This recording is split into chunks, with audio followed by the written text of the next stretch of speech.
don't know about you guys, but I am just incredibly uncomfortable right now. I don't really know what I was thinking signing up for stand-up comedy. I'm really more of a fetal position comedy sort of guy. A friend of mine said I shouldn't worry about it so much because I don't look mentally ill. Which is funny because he didn't look like an ignorant butthole.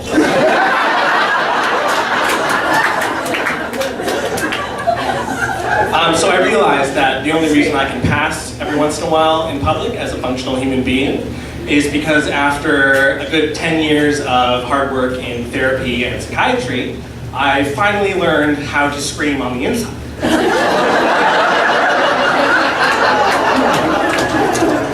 I grew up in Abbotsford, which is not the best place for a mentally ill, closeted gay kid to grow up.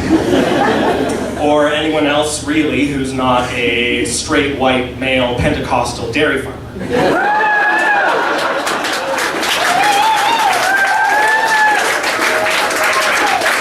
Yeah, it was pretty bad.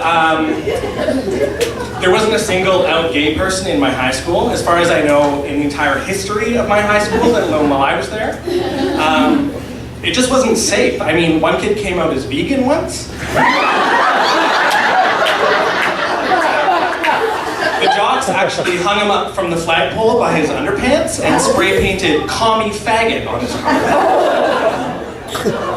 Yeah, I'm allowed to say that.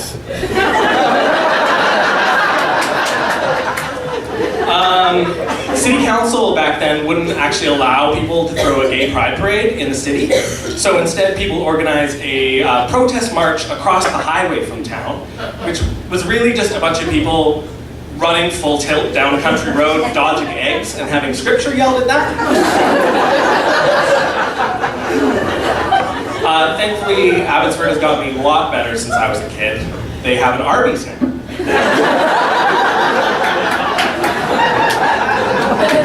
The gay community has grown a lot. There's at least 6 of us now. Yeah. 7 if you include Tom, the bisexual, which everyone does because they desperately need the numbers.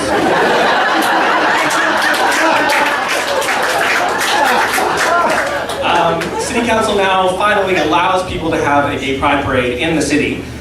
They do hand out free Bibles and eggs, but it's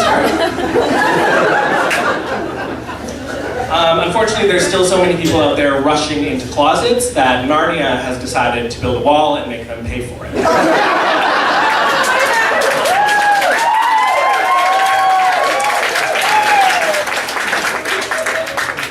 I'm really excited that gay kids growing up today have a lot more role models in the media than I did, but I sometimes worry that they're under too much pressure.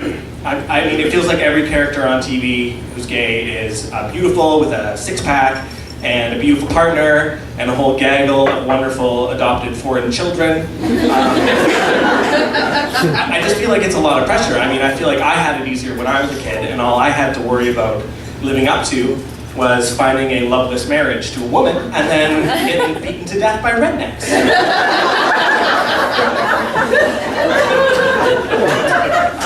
I feel like being mentally ill has really prepared me for the Trump administration.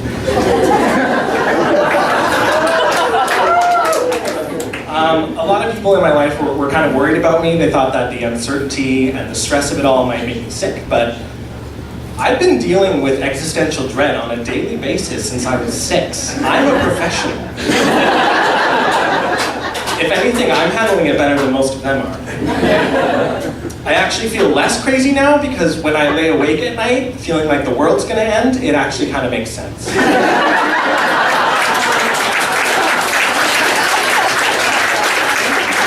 Also, if the world does go full-on nuclear apocalypse, I have a lot of experience not bathing for long periods of time,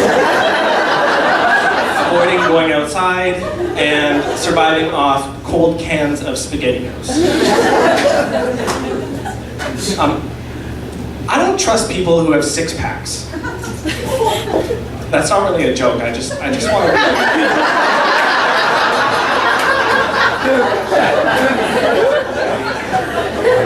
I really worry about global warming, especially how it's affecting animal species in the north. So I'm trying to do my part by avoiding exercise, eating really poorly, and growing out my facial hair so that there's at least one more bipolar bear in the world.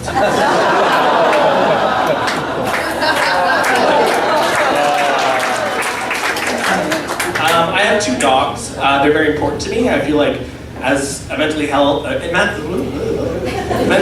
person, they're really useful. I mean, they are always excited to see me.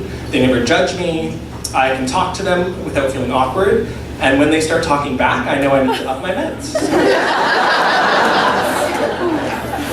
I was in the psych ward a little while back for a little tune-up.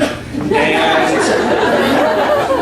a friend of mine brought a bouquet of flowers, which I guess I'm just not sure why they thought giving me a physical symbol for beauty and youth that I could watch die in a plastic jug beside my bed would make me feel less like killing myself. But I appreciated the thought.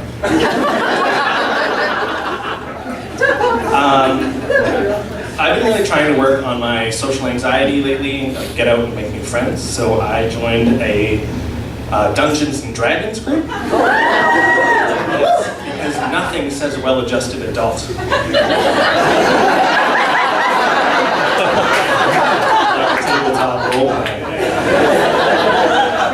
Honestly, though, it really has helped. I still feel super uncomfortable in social settings and say weird things every once in a while, but now I can say them in High Elvish.